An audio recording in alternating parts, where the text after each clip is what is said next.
Your tongue is in the wrong place. A butterfly lands on a leaf and knows what it tastes like. Instantly. No licking, no biting. The moment its feet touch the surface, chemical receptors fire. It tastes sugar, salt, even toxins through the bottom of its legs. But butterflies are not the strangest case. Insects live in a sensory world so alien to ours, we can barely imagine it. And what they detect might change how you see your own limits. A honeybee sees ultraviolet light. Flowers that look plain white to you are covered in secret patterns, like runway lights pointing straight to the nectar. We had no idea these patterns existed until we photographed flowers under UV. Bees saw them all along.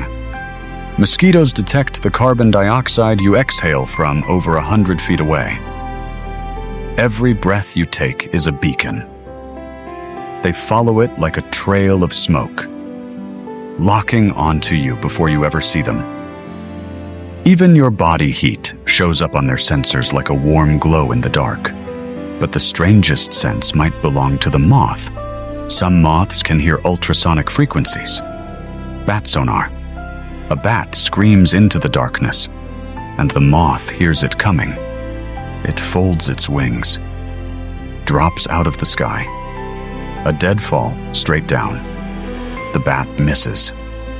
This is not instinct in the way we usually mean. These moths evolved ears specifically to decode the attack call of a predator they never see. Insects don't experience a simpler version of our world.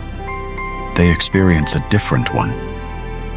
There are colors you will never see, sounds you will never hear, and chemicals in the air right now that tell a whole story.